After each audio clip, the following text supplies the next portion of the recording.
Today we're gonna do bangus kilawan, courtesy of Aldwin Dilim, Cateos. Shout out. Now I'm gonna steal your recipe. We'll see. We'll see. Let's do it. So the secret of this one is to pull the tail. Kailangan hilain mo to para mag-straight. Kasi this is the boniest fish ever. But this is the best fish. Oh, sige, hilain mo na.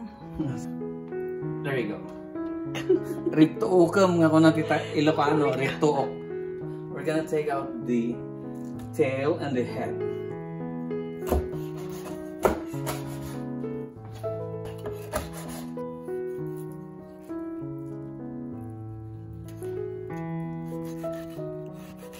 We're gonna take out the bone. Dato iti lutwan ni Aldwin no agaw awidak. Hindi siya kilala sa Aldwin.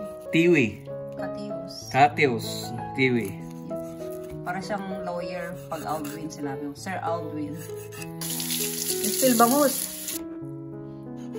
Not too big, not too small. Bite size. Di ba, sir? Yep. One o sa kita mo, ang ganda ng Huwag naman. ang ganda ng hiwa. Oo. Huwag naman. Huwag naman. Para kang si ano Attorney Villamor.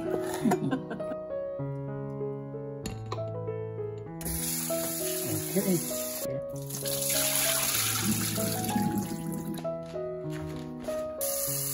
Water? Water. Boiling water for the kilawan.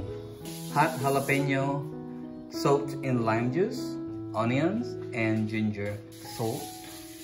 Dato puti or the vinegar. This is from the Philippines. Lime. Soaked in lime. Take out the seed. It's not spicy. This is a really hot jalapeno. You have to put Army from Tagalog Nak TV.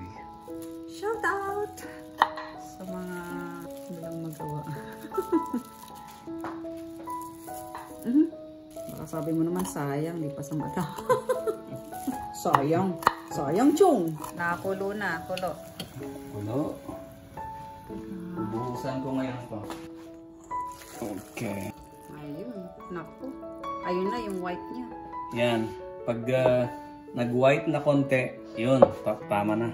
Hawakan mo.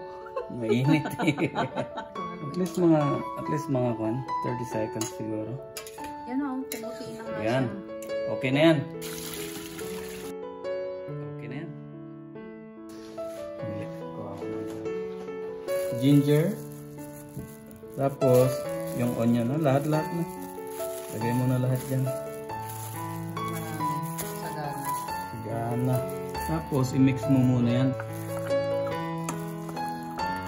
Yan. Alright. Bigyan natin ng lime juice. May kalamansi. Maganda naman. Ito lime juice. Tapos, konting suka. Konti lang. And, konting salt.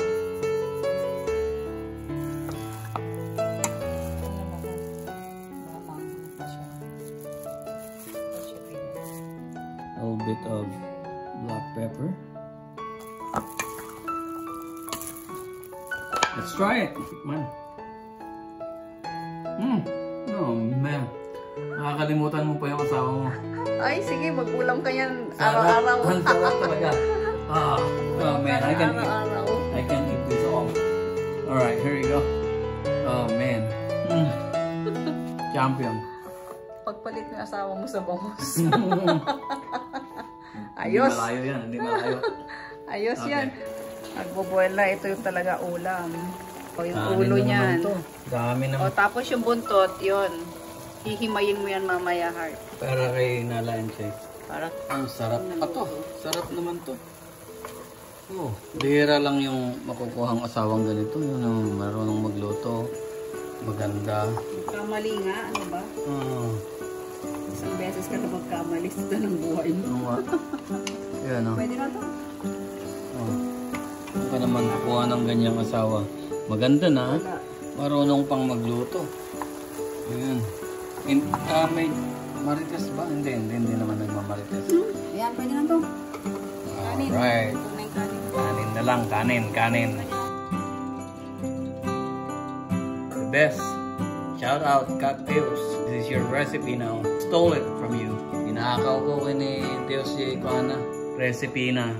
But he still have to make one for me when I get home to the Philippines. Name Imas Lata the original.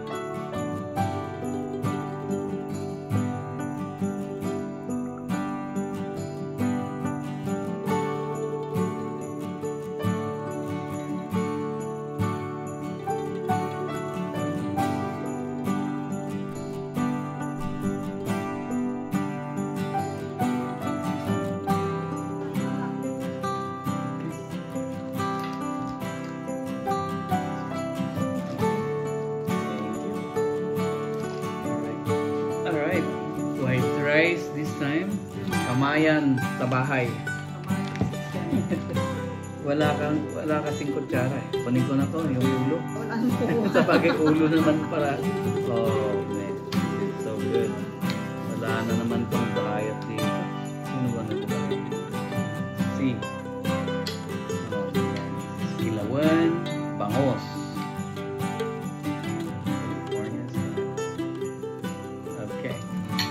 Go. California style ka pang nalalaman. Ano tayo? Ano tayo? Mainit, masarap, malinamnam. Tagalog na. Mahirap pag kakain ka ng maraming sibuyas eh. Hindi mo naman ako papatulogin. Ano ba itong buhay natin? Kain lang ng kain. Tayo. Mas mabuti yung kumakain. Okay. Hindi na nakain. Kilawan. California style. Every time nga gawin dato iti sabsabat na kanya. So, shout out Mr. Tiwi Dili. This is so good.